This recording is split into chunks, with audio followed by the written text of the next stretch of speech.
One of the greatest things that we have when it comes to Spartanburg, one of the things that I found out that I was just truly amazed by when I first moved here, are the amount of opportunities for higher education that are within this city.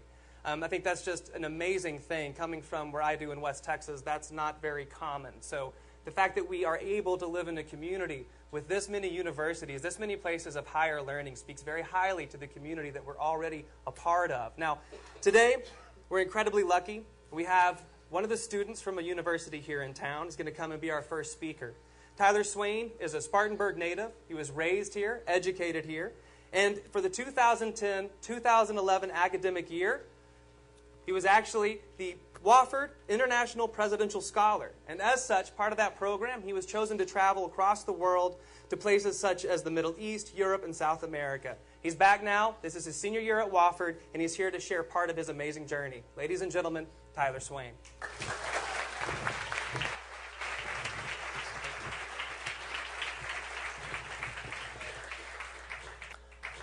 Hulum. And in Arabic, it's a beautifully broad word that means principally dream. In this form, it's not the verb, the act itself, but instead simply the idea. The vivid, passionately inspired, and seemingly intangible idea that knowingly or not we allow to inform our beliefs and our actions. Hulum, dream. I recently returned from an 8-month trek around the world that placed me in front of cathedrals and monuments, busy rivers and small trails, urban slums and remote protest villages. And in each place I saw a hulum that was defining the way that people live their lives. You see, traveling, by its very nature, provides a sort of education that teaches by means of comparison. We ask ourselves, how does what I see now fit with what I thought I knew to be true? One of the first memories I have of an advisor of mine is when she contradicted the commonly held notion that upon traveling we realize that we're not all that different from one another. Well, she argued that it's simply untrue, that we're vividly and vastly different from one another, and to simply sweep it under the rug by overemphasizing our similarities is to completely ignore the very things, the beautiful things, that set us apart. Perhaps we use this aphorism, though, because otherwise it is so easy to see all these details that distinguish us. Well, at least some of them anyway. Others are a little more subtle. I'm reminded of a story that I tell.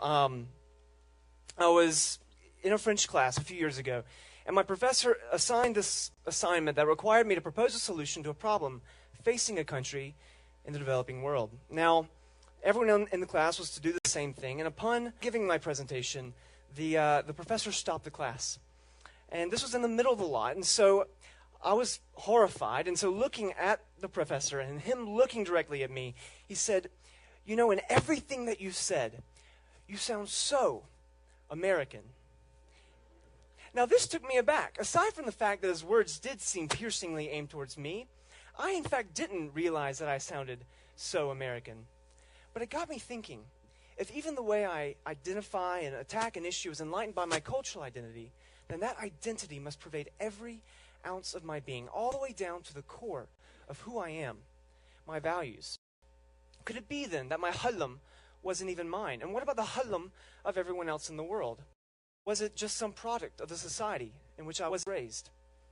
So with this question in mind, I took to the streets seeking out some answers.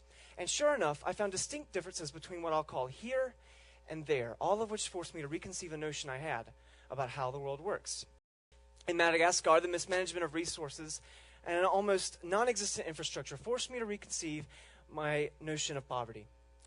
The ancient Jordanian tradition of hospitality, despite the costs involved, forced me to reconceive my idea of what it means to be generous. And the gentleness of the Thai people, combined with the numbingly intense sights, sounds, and smells of the streets of Bangkok, forced me to reconceive my thoughts on where I fit in it all. And unsurprisingly, I saw a hulum that formed part of the foundation of each one of those societies. But as we all know, differences can just as easily turn into misconceptions. The most obvious example may very well be the guy wearing a turban on an airplane scenario. You know what I'm talking about.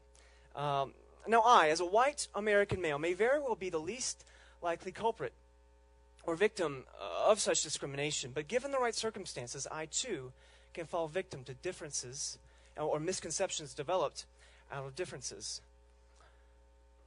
I was in I was visiting the house, I was in Tunisia and visiting the house of a friend I'd made there.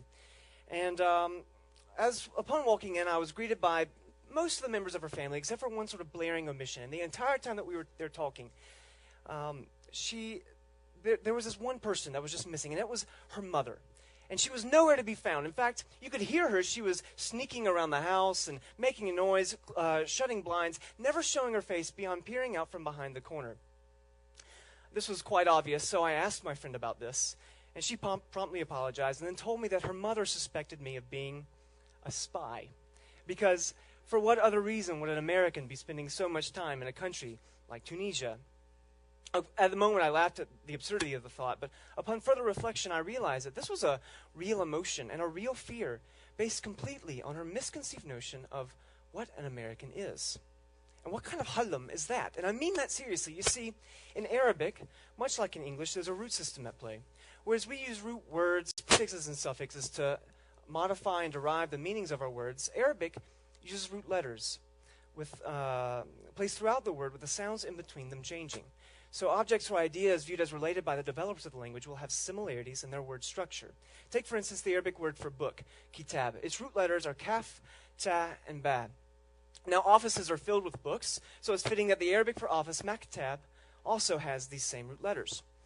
K, t, b. You hear it, maktab. Fittingly, in continuing on, libraries are where books are held, and sure enough, the Arabic for library, maktaba, also has these root letters. Now, in the same vein, Hulum is itself the root of a multitude of words that personally I would have never linked together. But if you think about it, it makes sense. Of course, Hulum itself means dream. But if I were to change the pronunciation just slightly, suddenly I would mean gentleness. Changing it again gives me tolerance, understanding, reason, discernment, intelligence, indulgence, forbearance. All these words based on three little letters, ha, Lim, and Mim. Hulum. Dream. So in terms of the Arab Spring, where governments are falling and popular revolts have been sweeping across the region, people have come together under a common Hulum to restore the equilibrium between society and its conception of good governance. Of course, the jury's still out on the outcome of most of these uprisings, but if we look at their dream as a Hulum in all its forms, I think we very well may get a glimpse of the result. The question to ask is, was their dream realized through tolerance, understanding, and reason? If so, it's hard to imagine any outcome other than explicit success. I was in Serbia mere days after its first Pride parade in over a decade. This is looking at the other side of that coin. And those opposed to the event showed up in droves. And they immediately took on this sort of football hooligan mentality, smashing storefronts and stealing merchandise and defacing public property.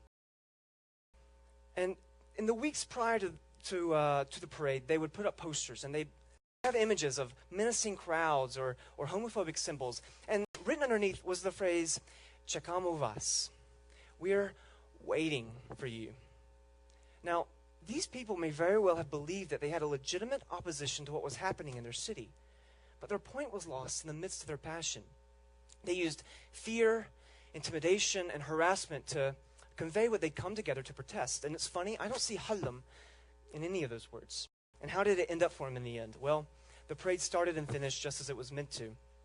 In fact, some people even took time to reply to those threats. This one here says, "Here I am," perhaps a response to anyone waiting around to cause trouble. So I tell people I traveled the world in the midst of it falling apart.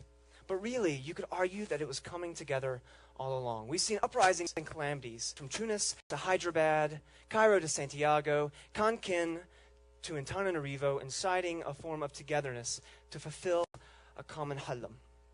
I think the thing to take away from all this is the invisible connection between this iteration of the Arabic for dream and all the words based upon it.